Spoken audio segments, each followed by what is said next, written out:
Hello, on today's video we want to continue the study of polylogarithms. Um, what we want to do first is to study, the cases where s is equal to -1 for the polylogarithm here, the cases where s is equal to 2 and s equal to -3. -1, -2 and -3, yeah. To do this, we first need to remember something that we saw on the first video of polylogarithms in the channel. That is the case where s is equal to 0. Okay, what happens if s is equal to 0? Well, we are going to get that Li sub 0 of z is just going to be, the sum from n equals 1 to infinity of z to the n. And, to be able to do something in this expression, we first need to establish a condition that will be very necessary. We need that the absolute value of z is less than 1. Okay, why is this? Because in that case, we have here a geometric series, and we know how to calculate geometric series.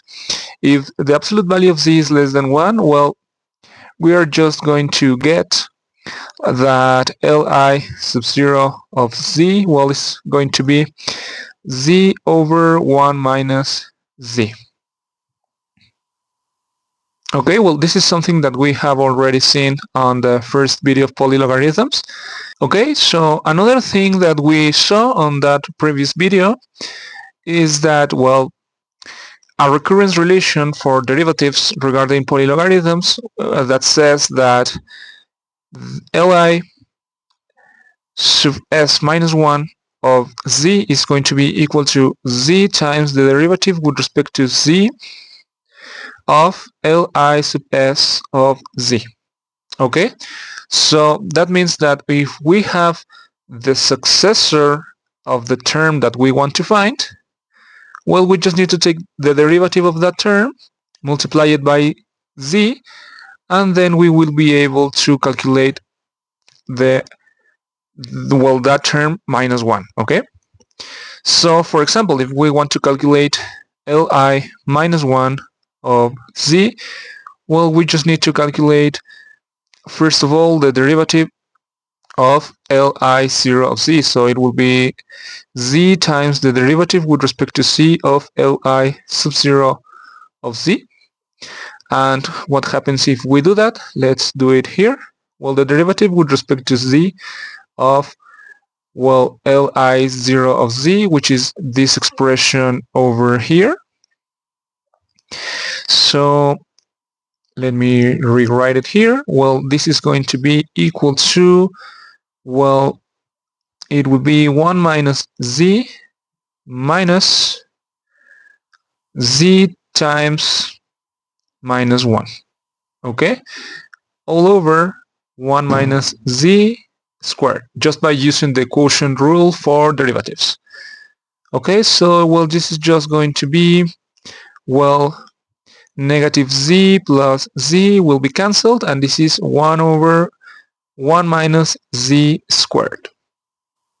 Okay, so let me substitute that here. We are going to get z times 1 over 1 minus z squared.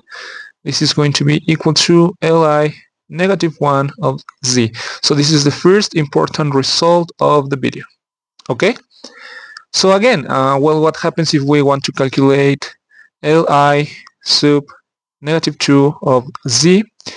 This is going to be equal to z times the derivative with respect to z of z over 1 minus z squared.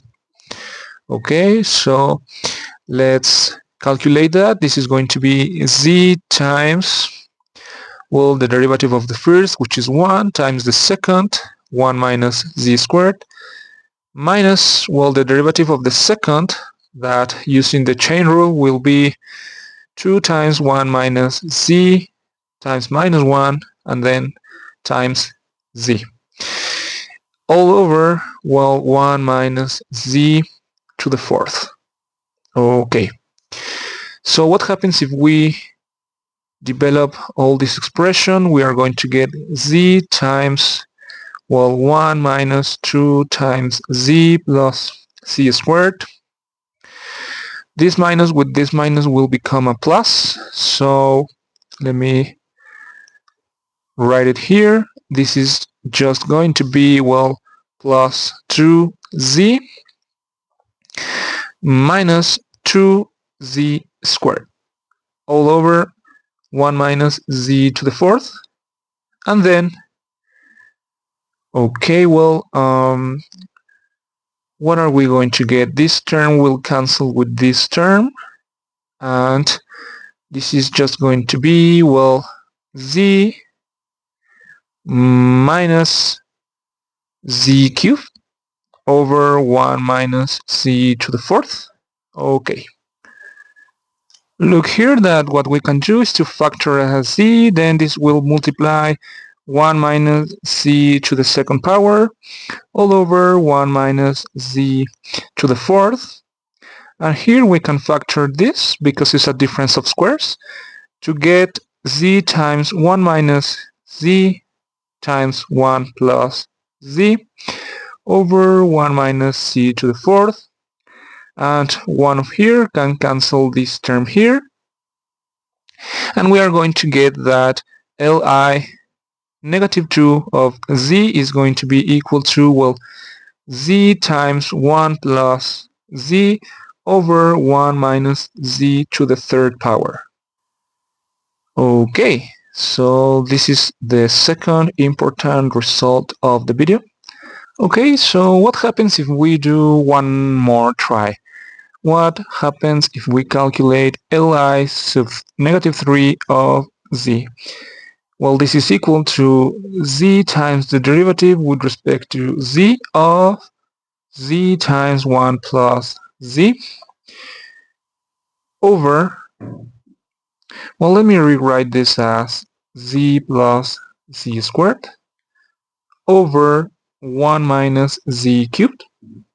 Okay, and this is, well, z times, well, the derivative of the first is going to be 1 plus 2z times the second, or the one at the denominator, 1 minus z cubed, and then negative 3 times 1 minus z squared, and by the chain rule we are going to get a negative 1 with, well, it will multiply this negative here, so it will become a plus.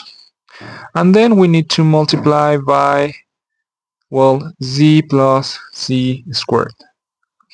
Okay, and this will be divided by 1 minus z to the sixth power.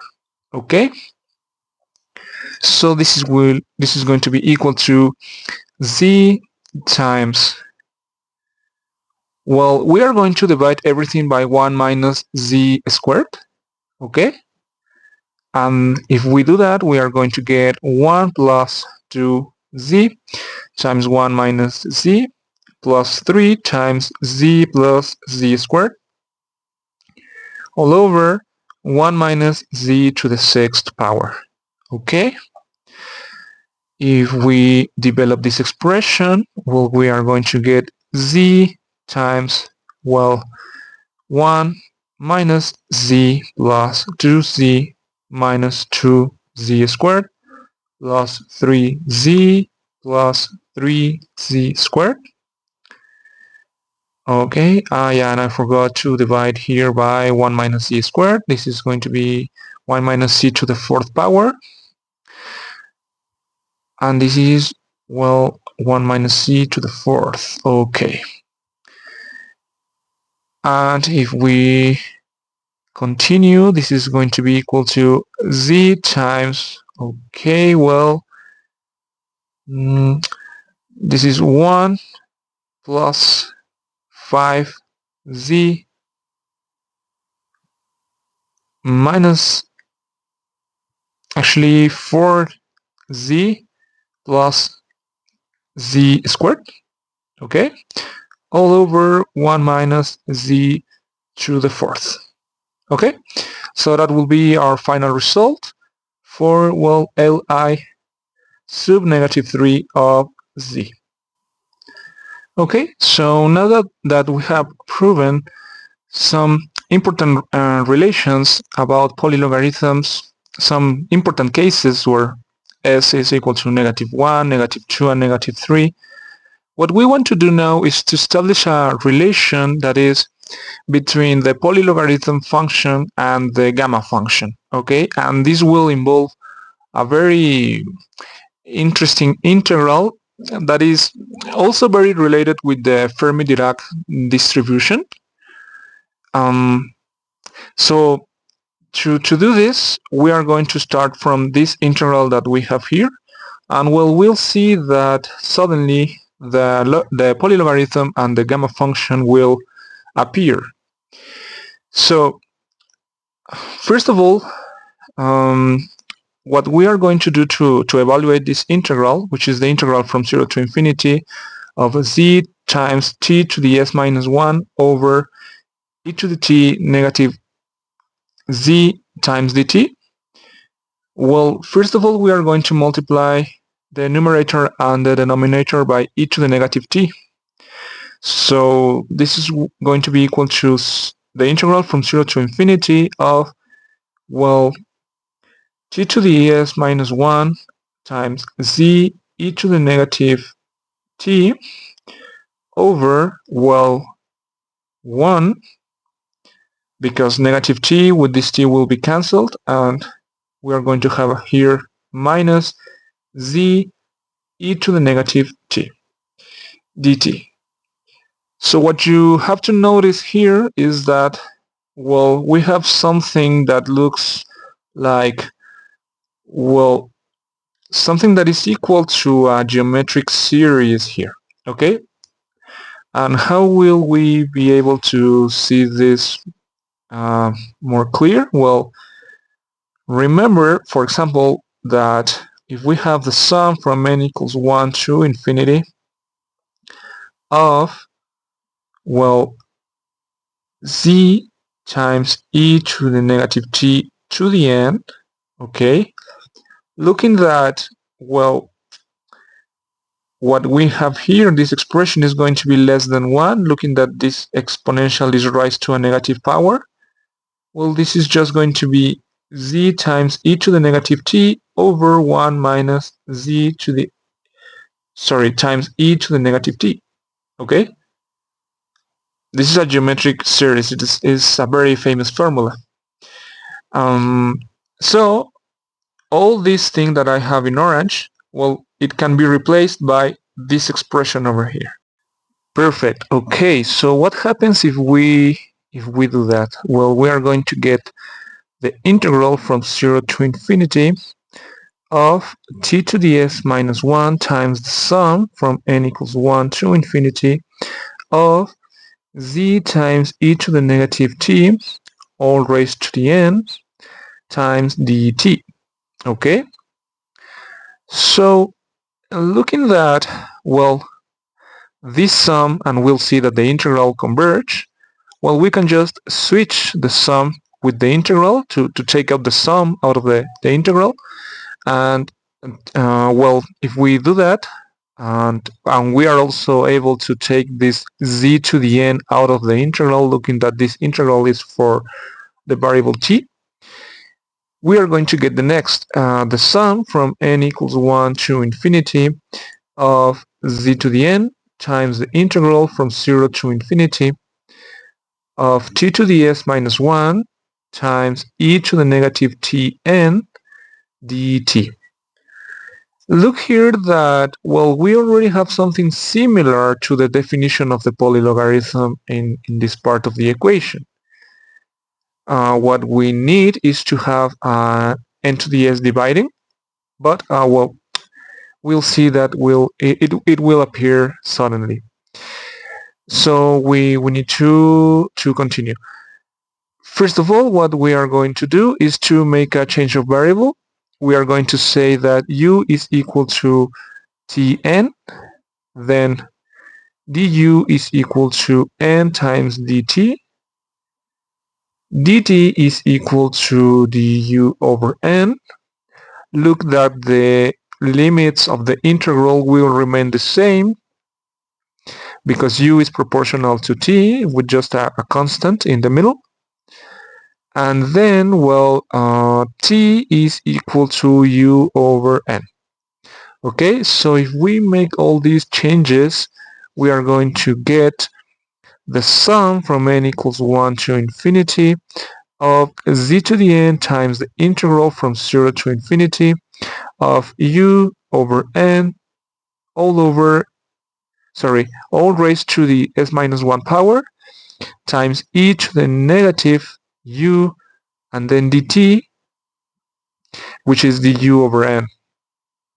Okay, so if we work with this expression, we are going to get the sum from n equals 1 to infinity of z to the n times the integral from 0 to infinity of u to the s minus 1 and then over n. Well, it will be raised to the s minus 1 power, but with this n that we have here, then the power of the n will be just s, and that is the n to the s that we needed, times e to the negative u du. Okay, so this is going to be equal to, taking out n to the s from the integral, the sum from n equals 1 to infinity of z to the n over n to the s times the integral from 0 to infinity of u to the s minus 1 e to the negative u du. And well, it is very easy to notice here that what we have is the polylogarithm evaluated at z for the variable s, and times, well, a very famous function known as the gamma function of s. In this case, that is the definition of the gamma function of s. So here we are multiplying the polylogarithm with the gamma function of s. So at the beginning we had this integral, okay, and we got, well, the product of the polylogarithm and the gamma function. So we can establish the next equation. The integral from 0 to infinity of z times t to the s minus 1 over e to the t minus z dt is equal to the polylogarithm times the gamma function. Okay, another very important result in special functions, given that, well, it relates the polylogarithm with the gamma function, and also because this expression is very related to the Fermi-Dirac distribution that will appear on mechanical statistics. Okay, so this is a good place to finish the video, and feel free, if you have any doubts, any questions, to leave it on the comments.